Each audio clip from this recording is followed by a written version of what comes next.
levante e recomece.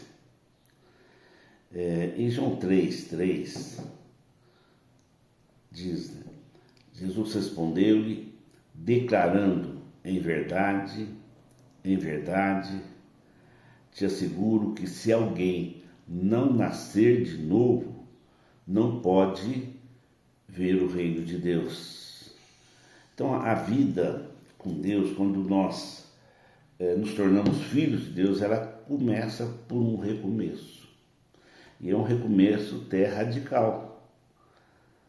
E ela nos fala de uma nova vida, um novo caminho, uma nova direção, um novo coração, uma nova mentalidade, uma nova maneira de pensar. E é interessante que esse recomeço que a cruz nos proporciona, ele não é algo definitivo. Esse recomeço é contínuo. Então a Bíblia diz, a cada dia somos entregues à morte. Ou seja, nós precisamos recomeçar. Sempre. Né? A igreja, ela é um recomeço. Você vê que primeiro Deus levanta o povo de Israel, ele dá a lei, eles falham, e Deus estabelece a igreja. Então nós podemos ver que a lei, começa com a lei e recomeça com a graça e o amor do nosso Deus. Então grandes líderes, eles tiveram recomeços. A gente vai só citar alguns aqui, né, mais conhecidos, que foram fundamentais na formação da igreja. Nós começamos com Pedro.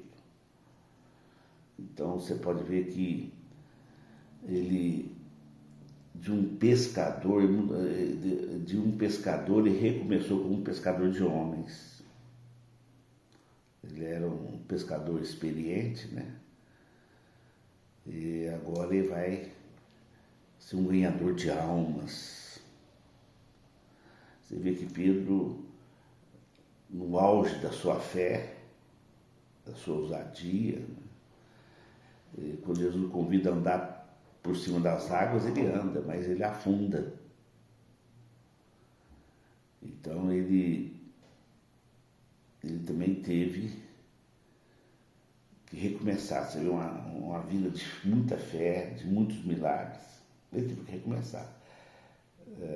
Era um homem do sobrenatural. Mas o sobrenatural agora falha, né? Ele teve que recomeçar. E depois até sua sombra curava. Ele é um apóstolo do sobrenatural, né? Ele negou Jesus por 3 vezes. E depois ele foi cuidar da igreja, escolhido por Jesus. Posteriormente ele voltou a pescar, né? E aí sim ele se entregou completamente ao chamado, né? Então na morte de Jesus ele entra numa crise, ou numa paralisia, talvez não crise, uma paralisia. Ou seja, e com muitos discípulos, eles dão passos em direção ao que ele está acostumado ao seu passado. Não, mas ele teve que se entregar completamente ao seu chamado. O apóstolo Paulo, né? Você vê que ele era um grande líder, né, do Sinédrio. Ele era um perseguidor dos cristãos. Ele passou a ser um perseguido por causa do Evangelho. Ele era um sofredor pelo Evangelho. Então, quando ele converte, aquela experiência maravilhosa com Cristo, né? Ele muito animado, ele quer fazer a obra, mas ele foi rejeitado pela igreja. As coisas não saíram como ele gostaria, né? E ele teve que recuar, ele voltou para Tarso, né? Sua cidade. E ele viveu um tempo a sós com Deus, né? Mas vem Barnabé e recomeça, ele volta aquele ímpeto ao primeiro amor. Então aquilo que não deu certo, né? e ele torna um grande líder da igreja de Antioquia. Antioquia foi um bálsamo. Paulo não deu certo em Jerusalém, mas em Antioquia ele foi um instrumento vivo na formação daquela igreja perseguida, né?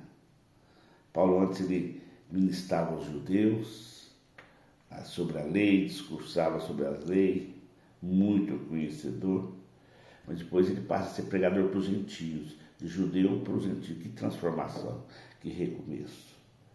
Muitas vezes ele teve quase que morto, ele teve que recomeçar. Assim somos nós.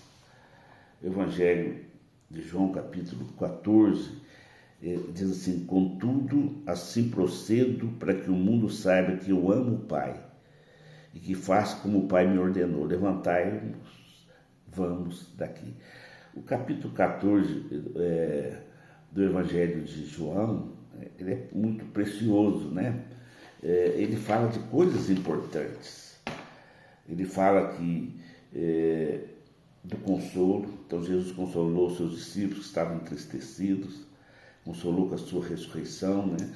Andou 40 dias com eles, e nesse texto ele promete o Consolador, né? O Pentecostes.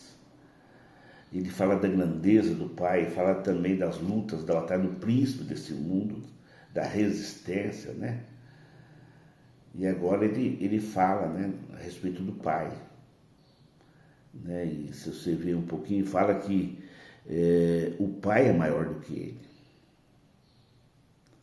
Mas ele fala que ele amava o Pai e ele seguia as ordens do Pai, e ele chama os discípulos a continuar, firmado no amor do Pai, firmado daquilo que o Pai nos orientou.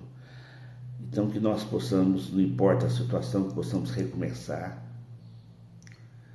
e firmados no amor do Pai, no poder do nosso Pai, no poder do nosso Senhor Jesus Cristo, na sua obra, no seu sacrifício na cruz, no poder do Espírito Santo, sabendo que muitas vezes nós vamos ficar entristecidos, mas nós temos o Consolador, nós temos as promessas, nós não somos órfãos, nós temos um Pai Celestial, nós fazemos parte da família de Deus.